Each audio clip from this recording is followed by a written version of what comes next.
చూడండి రాళ్ళు వస్తున్నాయి.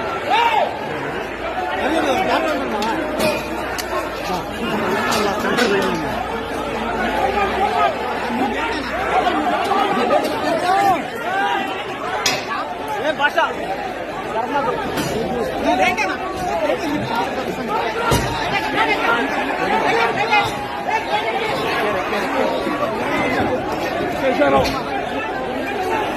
లైట్ ఉంది చూడు, లైట్ ఎవరితో లైట్ ఉంది అక్కడ అందులో చూడు, దాంట్లో లైట్ ఉంది ఎవరితో దాంట్లో.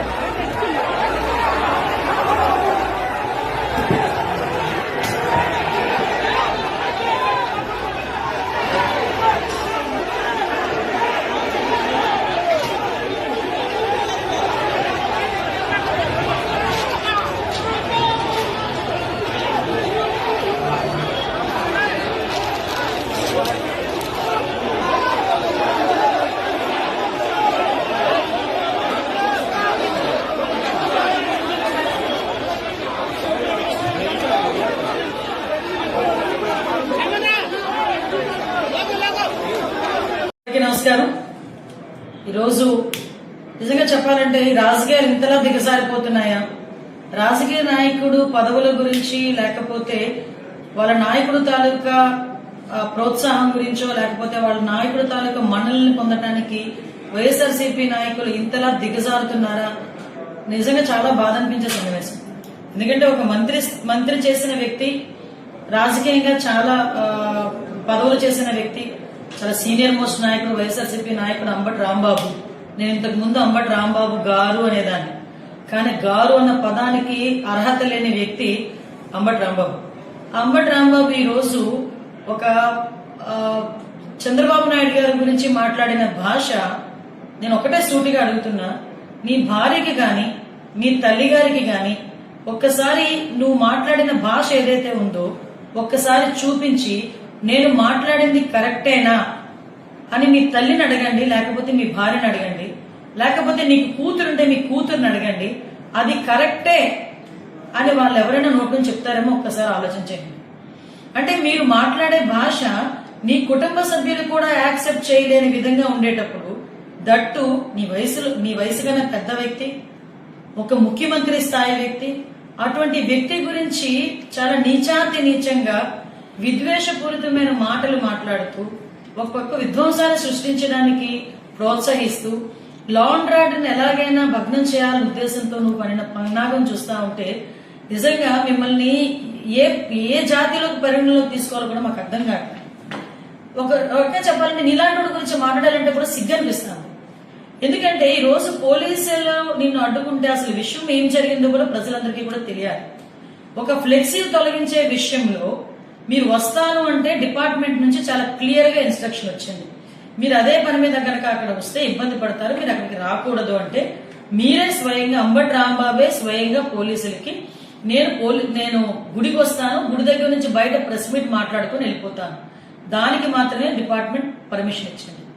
డిపార్ట్మెంట్ పర్మిషన్ ఇస్తే వచ్చి దర్శనం చేసుకొని బయటకు వచ్చి ప్రెస్ మీట్ మాట్లాడి అక్కడి నుంచి 500 మీటర్ల దూరంలో ఉన్న ఫ్లెక్సీల దగ్గరికి వెళ్లేదానికి ప్రయత్నం చేస్తే అక్కడ ఆల్రెడీ కొంతమంది తెలుగుదేశం పార్టీ కార్యకర్తలు, కొంతమంది ఫాలోవర్స్ ఉంటే మళ్ళా లా అండ్ ఆర్డర్ ఇష్యూ వస్తుందని ఎంత నచ్చ చెప్పడానికి ప్రయత్నం చేసినా పోలీసుల్ని కూడా చాలా అతి దారుణంగా పోలీసులను కూడా దూషించి గౌరవ ముఖ్యమంత్రి నారా చంద్రబాబు నాయుడు గారి గురించి నీచమైన మాటలు మాట్లాడి ఈ రోజు అతని స్థాయిని దిగజార్చుకుంటున్నాడా, అతని పార్టీ స్థాయిని దిగజార్చుతున్నాడా, లేకపోతే అతని వ్యక్తిత్వమే అంతా, అతని నాయకుడు తాలూకా వ్యక్తిత్వమే అంతా నాకు అర్థం కాదు. ఏమండి, మీరు అధికారంలో ఉండేటప్పుడు పట్టాభి గారు బోసిడీకే అన్న ఒక పదం ఉపయోగిస్తే మా పార్టీ ఆఫీస్ మీదకి వచ్చి మా పార్టీ ఆఫీసుని ధ్వంసం చేసిన సంఘటన మీకు గుర్తు చేయాలి. ఆ రోజు ఎందుకు అలాగా చేశారు అంటే మా కార్యకర్తలకి నా గురించి మాట్లాడితే బీపీ వచ్చింది అని జగన్మోహన్ రెడ్డి మాట్లాడిన మాట నేను ఈరోజు గుర్తు చేస్తున్నాను. ఈరోజు అదే పరిస్థితిలో మా నాయకుడు అనుకుంటే ఈరోజు రోడ్డు మీదకి వచ్చి మీరు మాట్లాడగలరా? కానీ నిబద్ధత కలిగిన నాయకుడు, లా అండ్ ఆర్డర్ ని సక్రమంగా పెట్టాలి అనుకున్న నాయకుడు, ఎట్టి పరిస్థితుల్లోని కక్షపూరితంగా వెళ్ళకూడదన్న నాయకుడు ఉన్నారు కాబట్టే ఇంకా మీరు బయటకు వచ్చి మాట్లాడే పరిస్థితి కనిపిస్తాను. అలాగని లా అండ్ ఆర్డర్ విషయంలోనే కానీ ఇష్టానుసారంగా చంద్రబాబు నాయుడు గారిని నోటికి వచ్చి మాట్లాడితే ఊరుకుంటాం అనుకుంటున్నారా?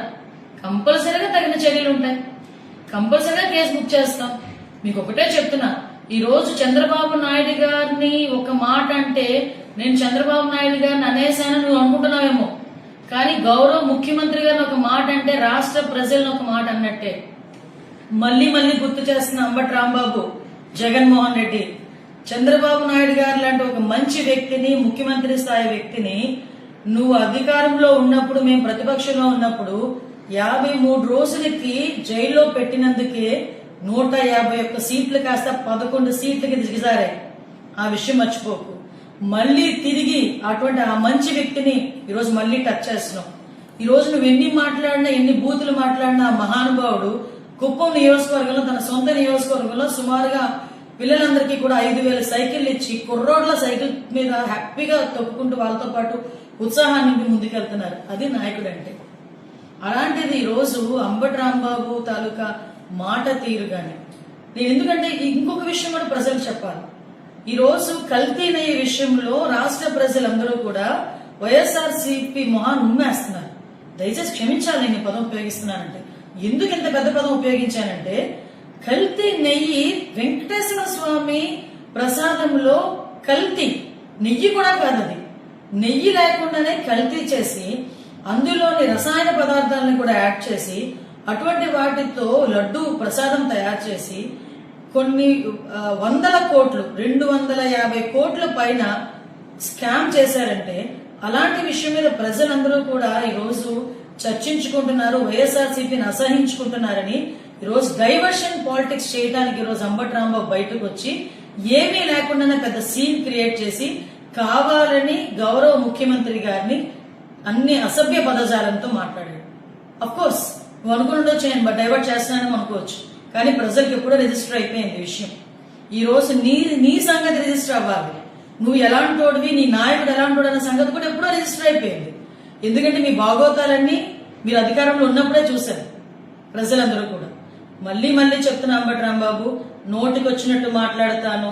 చంద్రబాబు నాయుడు గారి గురించి, లోకేష్ బాబు గారి గురించి, పవన్ కళ్యాణ్ గారి గురించి ఎలా మాట్లాడినా నాకు చెల్లిద్ది అనుకున్న రోజులు పోయే.